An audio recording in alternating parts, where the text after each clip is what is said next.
Quand on est assistante maternelle, il faut s'attendre à tout avec les enfants. Entre ceux qui bousillent tout dans la maison, le mobilier, les jouets et j'en passe, ceux qui font mal aussi, qui blessent, volontairement ou involontairement, mais quand même souvent. Il faut savoir être très patient. Et heureusement, c'est mon point fort.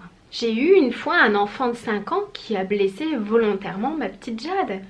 Ça lui a quand même valu un ulcère à l'œil. Et comme les parents n'étaient pas très sérieux, ils étaient malhonnêtes avec moi et qu'en plus je n'étais pas payée, du coup ils ont dû se trouver une nouvelle nounou. Des fois on se demande pourquoi certains enfants sont terribles. Peut-être parce qu'ils ont vu quelque chose qu'il ne fallait pas voir à la télé.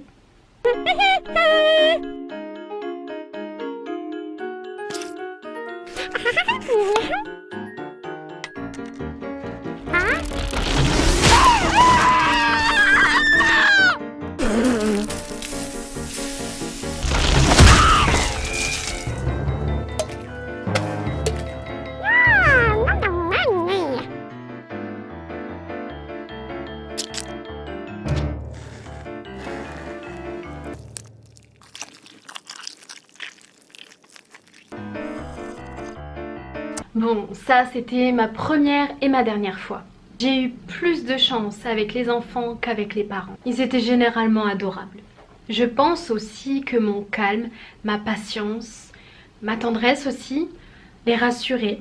Bon, par contre, je me souviens très bien du premier bébé que j'ai gardé en tant qu'assistante maternelle. Bien que l'enfant faisait partie de la famille, les parents ne m'avaient pas informée de ses crises. Elle faisait des spasmes. En fait, elle voulait être 24 heures sur 24 dans les bras. Et pour se faire comprendre et obtenir ce qu'elle voulait, elle devenait bleue et elle faisait une syncope. Un petit exemple? Ah ouais, alors c'est comme ça que tu te prends moustache. Pas de dessert donc. Eh tu l'auras voulu, on va te la finir ton assiette. Mais c'est surtout toi qui vas déguster. Riley, regarde le petit avion. Un avion, on a un avion, un avion. C'est la première fois de ma vie que je me suis rendu compte que même si on connaît les parents, ils peuvent nous cacher des choses importantes sur leur santé. Du coup, ils peuvent mettre en danger leur propre santé, mais notre carrière aussi. En fait, on peut nous accuser de tout très facilement. Du coup, j'ai fait quelques achats histoire de protéger mes arrières. Un lit à barreaux avec toi,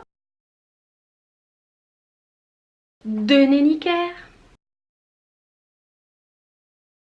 J'ai eu le sentiment de bien faire. Et pourtant, certains parents trouvaient encore des défauts. J'ai gardé un petit enfant, vers ses 2 ans et demi. Il répétait tout ce qu'il entendait, comme tous les enfants de son âge. Un soir, sa mère m'a fait une remontrance. Ouais, Sophie, excuse-moi d'arriver fâchée. Mais enfin, là, il faut quand même qu'on ait une petite discussion, là. Il faut qu'on parle du gamin. Le gamin, il est de plus en plus mal poli. À chaque fois qu'il revient de chez toi, il nous sort des nouveaux mots. Et là, il est parti chez papy et mamie. Et je sais pas pourquoi, il a sorti putain. Donc, on lui a quand même posé la question, tu vois. On lui a demandé d'où ça venait. Et quand il nous a répondu que ça venait de chez toi, on était complètement choqués. Ouais, alors quand même, putain, d'où ça vient? De quelle origine, de quelle ascendance. Là franchement on n'a pas compris, on connaît pas ce mot. Je te dis, nous on est des tombes, on n'a jamais dit de gros mots. Donc je voudrais juste voir avec toi quand même si on peut s'arranger. Tu vois, t'en discutes avec ta gamine, hein, des fois que ça vienne aussi de sa bouche. Toi, t'essayes un petit peu de revoir un petit peu le vocabulaire français. Et puis ensuite, on en reparle. On sera plus emmerdé par les problèmes de langage. Et puis, bien entendu, tout ira bien dans le meilleur des mondes. Hein, ça fera plus chier personne. Bon, c'est notre métier en tant qu'assistante maternelle. Oui, c'est vrai, on doit faire attention à ce que les enfants n'apprennent pas les gros mots chez nous. Mais un enfant de cet âge-là peut très bien avoir appris le mot 2 mois plus tôt et le ressortir que quelques mois plus tard. Mais ça, non, les parents, ils reconnaissent pas toujours. Le petit oiseau moqueur dit rien. Alors, Greg ira prendre un diamant nubien. Et si le diamant est volé par un héron, Greg aura l'air d'un sale con.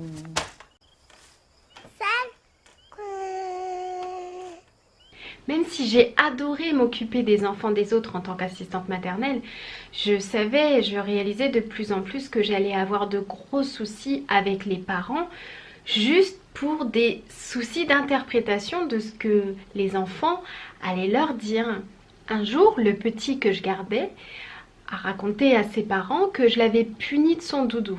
En fait, on avait pris le doudou ensemble, on l'avait rangé dans son sac pour finalement aller faire dodo avec un autre doudou. Je me suis demandé ce qui avait bien pu clocher pour qu'il puisse dire ça. En fait, je connaissais de mieux en mieux les parents et je savais que lorsqu'il le punissait, il lui enlevait son doudou. Quand moi je l'ai rangé avec lui, bien qu'il a réussi à dormir de suite après, certainement qu'en réalité, dans sa petite tête, il n'a pas interprété ça comme ça. Et ensuite, il a raconté à ses parents, comme eux le font quand ils lui enlèvent son doudou pour le punir, eh bien il a cru que je l'avais puni. Donc, souci d'interprétation. L'unique réflexion que je me suis faite, c'est que finalement, je pense que tous les parents devraient avoir le droit à faire au moins une fois dans sa vie et avant de devenir parent, une formation sur le développement de l'enfant. Ce serait pas mal, hein, c'est pas une mauvaise idée. Malgré tout, il y a une chose que je n'oublierai jamais. C'est cette relation qu'il y avait entre ma fille et les enfants. C'était comme s'ils étaient frères et sœurs. C'était mignon. Les bons moments ont plus compté que les mauvais. C'était mes rayons de soleil avec eux. Je passais une super belle journée. Vraiment, j'ai pas de mauvais souvenirs avec les enfants. C'était toujours joyeux. On rigolait. C'était vraiment bien. En fait, on devient leur seconde famille. Je sais pas si vous imaginez, mais une assistante maternelle et les assistants maternels peuvent recevoir un enfant déjà tout petit, un bébé. En fait, on devient leur seconde famille. On leur donne le biberon, on voit leurs premiers pas, leur premier pipi au pot, on assiste au premier repas. Une cuillère pour papa. C'est bon, hein? Une cuillère pour maman. Oh bah dis donc, t'aimes ça, eh. Et une cuillère pour tata. Oh, bah tu fais une drôle de tête. Ça va pas? C'est pas bon? Ben, je comprends pas pourquoi t'aimes pas ça. C'est vachement bon la compote. Non? Ben, c'est tout, hein.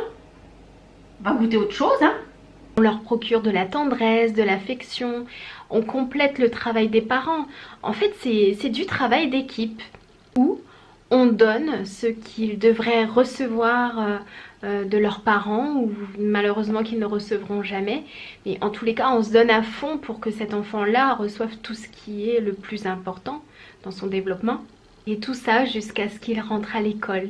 Ils ne sont pas nos enfants, mais on s'attache et bien quand on les recroise, on a une petite boule au ventre. Ils font partie de notre vie. Et bon, ben, même si avec les parents, ça s'est mal terminé, j'ai quand même une profonde affection pour eux et je ne les oublierai jamais. Il a parlé. Quoi? Quoi? Je sais pas, venez, on va voir T'as ça. entendu ce que j'ai Oui, entendu? je pense savoir ce qu'il a dit. Titi Jack, qu'est-ce que tu as dit?